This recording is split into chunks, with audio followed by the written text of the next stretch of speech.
Alors, très souvent, quand on parle de relations entre autochtones et non-autochtones, on va parler de vérité et de réconciliation. Évidemment, on s'inspire ici de la Commission de vérité et réconciliation qui a sillonné le Canada de 2008 à 2015, qui a déposé son rapport final en 2015.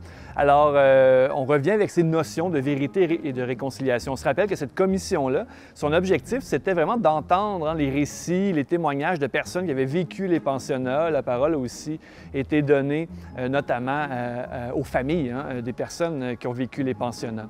Alors, quand on parle de vérité, commençons par cette notion de vérité.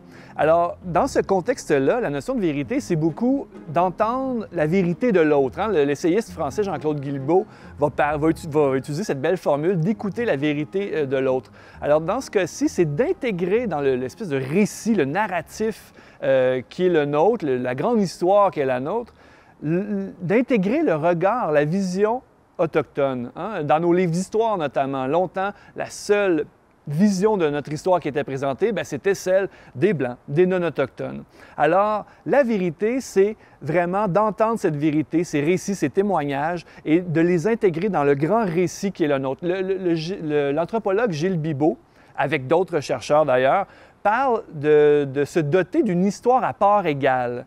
C'est ça. C'est vraiment là, que notre histoire, notre récit collectif, il intègre désormais de plus en plus oui, le point de vue, l'expérience historique des non-autochtones, mais aussi d'intégrer l'expérience historique des Autochtones, l'expérience historique en sol d'Amérique qui précède celle des non-autochtones. Alors, la vérité, quand on parle de vérité et réconciliation, c'est de faire la vérité aussi sur ce qui a été vécu et d'entendre cette vérité du vécu des peuples autochtones du Canada.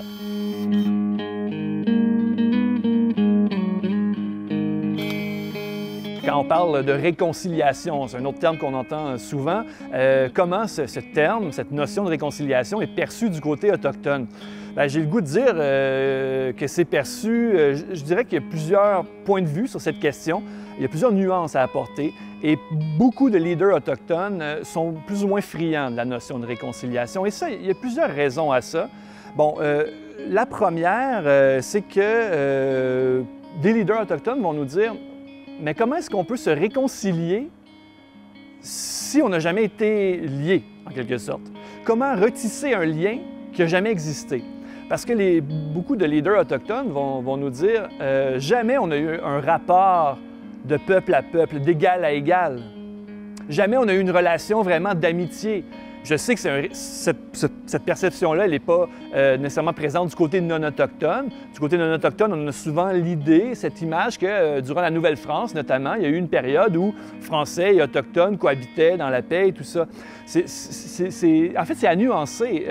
Il faut quand même comprendre que des personnes comme Jacques Cartier ou Champlain, quand même, ont approché le territoire avec un désir, évidemment, d'utiliser ce territoire-là. C'était pas un désir nécessairement de le partager comme tel. Il y avait un désir de créer de la richesse avec ce territoire-là. Et ça, il ne faut pas l'oublier. Alors, pour se réconcilier, toujours bien, il faudrait tout d'abord créer ce lien. On ne peut pas renouer un lien qui n'a jamais été tissé. Alors, première étape, créer le lien. Plusieurs leaders autochtones vont aussi nous dire comment est-ce qu'on peut se réconcilier avec un peuple qu'on ne connaît pas. Les 11 nations autochtones du Québec nous connaissent pas mal mieux que nous, les non-autochtones, nous connaissons les 11 nations. Par exemple, êtes-vous capable de nommer les 11 nations du territoire? Moi, personnellement, ça ne fait pas très longtemps que je suis capable de le faire. Êtes-vous capable de dire bonjour ou de dire au revoir en Anishinaabe-Mohin, en Innu-Aimun, en Abénaki, en Kanien'kehá:ka? Non. Et donc, les 11 nations les 11 Premières Nations du Québec, les 11 nations autochtones du Québec nous connaissent beaucoup mieux. Pourquoi? Parce qu'ils lisent nos journaux, ils écoutent nos séries télé, ils ont accès à notre cinéma. Et nous, est-ce que vraiment on va aller écouter le cinéma autochtone? Est-ce qu'on va aller consommer leur littérature? On commence de plus en plus et c'est tant mieux.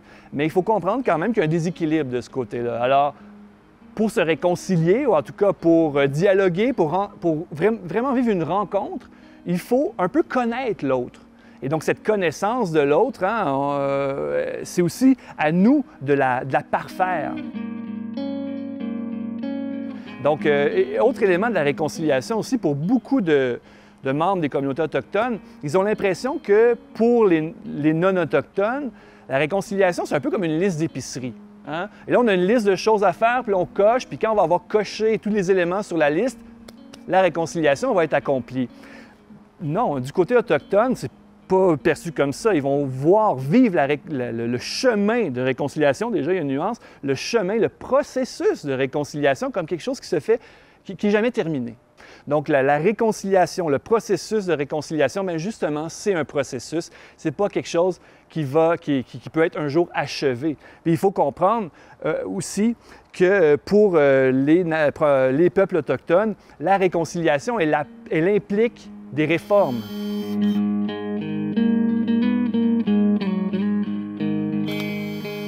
Comment marcher ensemble, comment apprendre à se connaître. Bon, vous savez, beaucoup de membres des Premières Nations vont dire, bon, vous savez, c'est pas juste à nous, à vous apprendre qui nous sommes. Les non-autochtones, on a aussi une responsabilité de, en quelque sorte, s'auto-former, s'auto-éduquer. Et ça tombe bien, de plus en plus, il y a un nombre incroyable de ressources qui sont disponibles. Par exemple, un nombre incalculable de balados, hein, des podcasts qui sont disponibles. Il y a aussi la littérature autochtone. Hein. Je vous invite, gens de la grande région de Québec, à aller à la librairie Anénorak à Wendake. Vous allez faire des découvertes incroyables. C'est une librairie dynamique et c'est un éditeur aussi dynamique. Les éditions Anénorak, il y a un catalogue formidable. Donc, plonger dans la littérature autochtone. Hein? Beaucoup d'entre nous, on a lu Kokoum de Michel Jean avec grand plaisir. Sachez que la littérature autochtone, elle est foisonnante, hein? Autant celle produite du côté des Autochtones présents sur le territoire aujourd'hui appelé le Québec que dans l'Ouest canadien. De plus en plus d'ouvrages de fiction autochtone de l'Ouest sont traduits en français. Il faut profiter de cette occasion-là. La fiction est une magnifique porte d'entrée pour comprendre un autre peuple, d'autres peuples. Donc, il ne faut pas lésiner. Le mois de juin, et c'est le mois Je lis autochtone, alors particulièrement au mois de juin, il faut plonger, il faut lire autochtone. Autre élément, bien, le cinéma autochtone. Donc, pensons notamment à l'énorme catalogue de courts-métrages du Wapikoni Mobile. Le Wapikoni Mobile, hein, donc une petite caravane qui se promène dans les communautés autochtones du Québec pour permettre aux jeunes, entre autres, de créer des films, des courts-métrages de fiction ou des courts-métrages documentaires.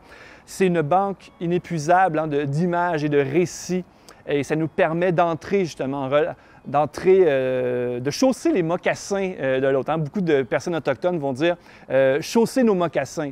Hein? Bien, c'est un peu ça. Donc, ça nous permet de tranquillement mieux saisir la vision du réel et la vision du monde que portent les communautés autochtones. Donc, c'est parmi ces pistes-là, c'est peut-être les plus faciles d'accès. Puis évidemment, bien, pourquoi pas suivre la route des Powwows. Chaque année, il y a la route des Powwows. Vous pouvez vous promener. Le Powwow, entre autres de Manawan, hein, va avoir lieu, si ma mémoire est bonne, au mois d'août. Je sais qu'Odanak, pas très loin, fait aussi un Powwow à chaque année. Kanawake fait un Powwow. Il ne faut pas hésiter. Hein. Les Powwows sont des lieux intéressants de rencontres. Il faut arriver dans un powwow en se disant que ce qui se vit là, c'est un moment sacré pour la communauté aussi. Donc, on arrive là le pas léger, on arrive là préparé, sachant qu'est-ce qu'on va vivre. Donc, les powwows, c'est vraiment un lieu intéressant pour entrer en dialogue. Il ne faut pas hésiter. Souvent, on se dit ouais, « mais on n'a pas le droit d'aller sur les réserves autochtones ». C'est faux. Les réserves autochtones, les communautés autochtones, je devrais dire, elles sont accueillantes, elles veulent nous accueillir, elles tendent la main, particulièrement lors des powwows. Et ça, c'est un autre élément. Souvent, on va avoir tendance à vouloir nous-mêmes organiser des événements et inviter des personnes autochtones. Pourquoi pas renverser le paradigme? Aller dans les événements organisés par des personnes autochtones. Allez-y avec humilité et désir de rencontre et de découverte. Vous allez vivre des moments incroyables.